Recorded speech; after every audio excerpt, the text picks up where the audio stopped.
salariés de la MJC Prémol à Grenoble sont inquiets. Ils étaient en grève mardi pour alerter l'opinion publique sur la situation financière de l'association. Ils craignent qu'on leur impose un chômage partiel. Partout en France, on célèbre la Semaine du goût du 8 au 14 octobre. Parmi les manifestations, la visite de la pisciculture Murga dans la Bièvre. C'est la plus ancienne pisciculture familiale de France. Et puis retour sur le match de l'équipe de France féminine de football qui avait lieu mardi soir au Stade des Alpes à Grenoble. Victoire sans conteste des Bleus 6-0 contre le Cameroun. Bonsoir à tous, ravi de vous retrouver dans ce JT du mercredi 10 octobre 2018. Tous les soirs à partir de 18h10 pour faire le tour de l'actualité du Grand Grenoble. À la croisée de la Villeneuve et du village olympique à Grenoble, la MJC Prémol serait-elle dans une impasse? Profitant de la journée nationale de mobilisation, les salariés de la structure étaient en grève mardi.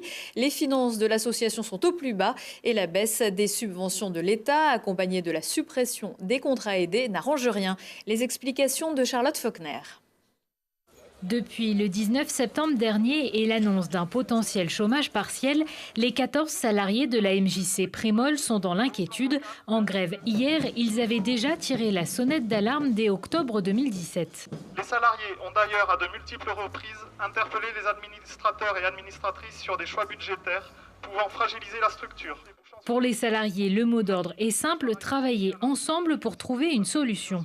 On n'est pas les seuls qui sont touchés par la baisse de dotation. Ça, c'est toutes les associations à Grenoble, mais ça, on l'entend, il n'y a aucun problème. Mais par contre, ce qui est spécifique à Prémol, c'est qu'on a des lacunes à l'intérieur. Il faut qu'on voit d'autres façons de gérer, de trouver des solutions ensemble.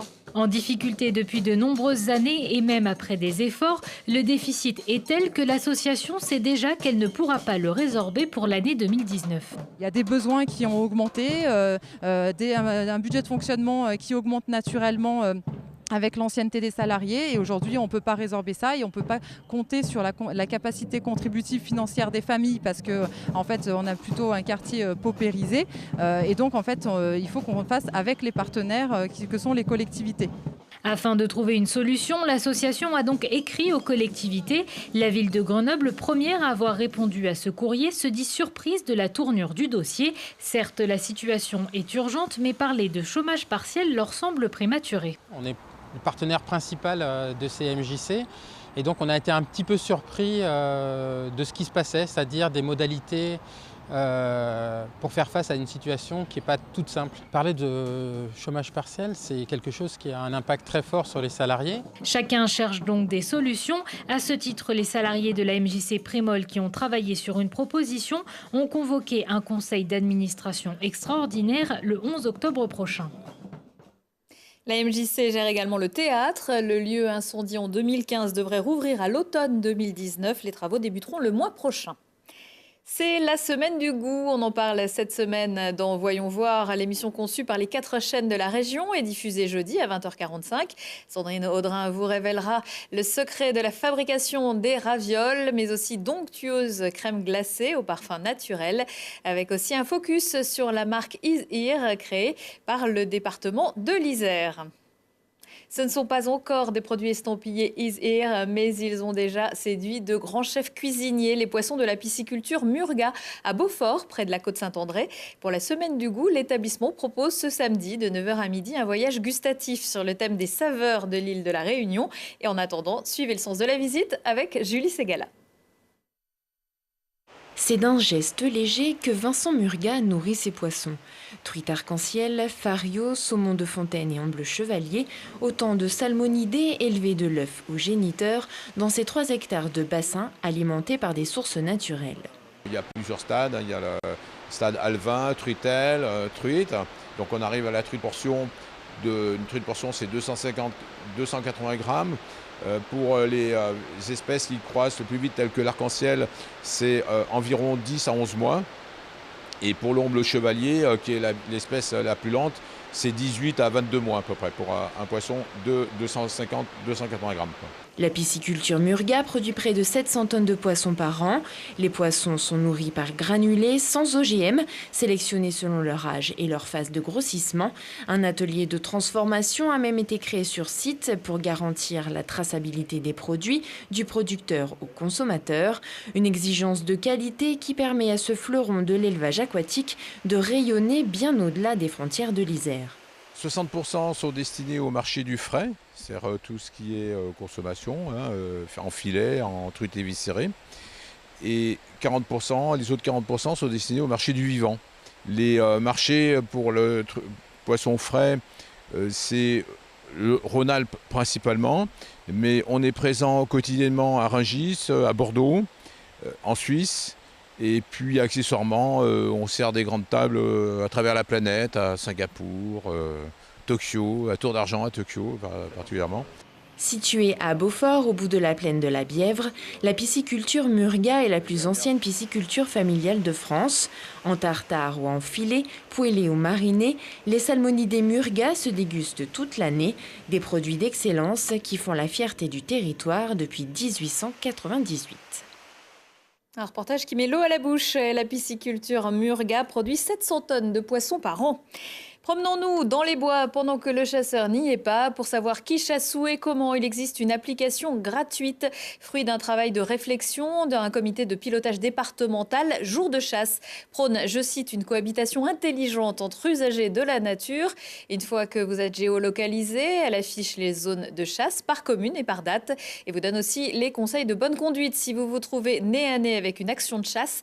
Elle indique également les cabanes de chasse. Cette application qui aurait déjà été téléchargée environ 500 fois et suit pour l'instant quelques critiques. Il n'y a qu'un jour de non-chasse en Isère, le vendredi. Il y a 3 ans, un randonneur de 20 ans avait été tué par un chasseur sur un chemin de Revel en Belledonne. Il l'avait confondu avec un chevreuil. À Caen, Martin Fourcade, ministre des Sports, la mobilisation des athlètes médaillés aux JO d'hiver de Pyeongchang menée par les stars des podiums Martin Fourcade et Marie Bochet aura finalement payé. Ils avaient fini par écrire une lettre à la ministre des Sports. Mardi, la commission des finances a adopté un amendement au projet de budget 2019 qui prévoit que toutes les primes perçues par les médaillés olympiques et paralympiques seront exonérées d'impôts. Une mesure dont bénéficiaient pour l'instant seulement les médaillés des Jeux d'été. La Coupe du monde de football féminin aura lieu en 2019 en France. 5 matchs sont prévus au Stade des Alpes. En attendant le mois de juin, la France disputait mardi soir à Grenoble un match contre le Cameroun devant 8000 spectateurs et Mathias Arraez. Rares sont les occasions de voir flotter le drapeau français et la bannière de la FIFA sur le Stade des Alpes. En pleine préparation d'une Coupe du monde française, les Bleus ont pu profiter des infrastructures grenobloises. Le public attendait une fête, mais malgré des tribunes relativement dégarnies, l'ambiance n'a pas manqué de porter des Françaises poussives dès l'entame. Opposées à des Camerounaises arrivées en retard à cause de problèmes de visa, les joueuses de Corinne Diacre ont pêché à la tâche offensive et physique. Après un petit but en première période, les coéquipières de Eugénie Le Sommer ont déroulé en deuxième. Du mieux techniquement et des Camerounaises éprouvées feront pencher le match dans un festival de buts. On ne peut pas se contenter que du meilleur. Il va falloir qu'on analyse pourquoi on est passé à côté de cette première mi-temps. Maintenant, les filles vont rentrer dans leur club ce soir ou demain matin, donc on verra ça au début du stage de novembre. On essaiera de mettre des mots sur ce qui n'a pas fonctionné en première période. La saison 2018 n'est pas finie, mais pour le moment c'est un bilan positif. Notre objectif premier est de remporter les matchs tout en travaillant. Donc voilà, ce soir en première mi-temps il y avait le score, mais il n'y avait pas la manière. Donc on essaye petit à petit de progresser et de remporter tous ces matchs, parce que ça reste important quand même. Une victoire en demi-teinte qui clôt un stage rhône-alpin plutôt bien mené. Malheureusement pour Grenoble, les Bleus ne reviendront pas de sitôt. En 2 matchs au Stade des Alpes, les joueuses de Corinne Diacre restent invaincues. À l'avenir, elles le savent, elles seront toujours les bienvenues. Et pour que la France revienne, il faudrait qu'elle termine meilleure troisième pendant les poules de Coupe du Monde. Les Bleus pourraient alors jouer un 8e de finale au Stade des Alpes. À 19h15, 20h15 et 23h15, si on parlait. Aujourd'hui, avec Thibault Leduc, on va s'offrir une séance de théâtre à domicile avec la compagnie Kaléidoscope, tester notre habilité à manier des armes médiévales et revenir sur la vidéo qui fait vaciller l'Elysée depuis plusieurs mois. Prochain rendez-vous avec l'actu dans 1 heure et en replay sur télégrenoble.net. Je vous souhaite à tous une très belle soirée.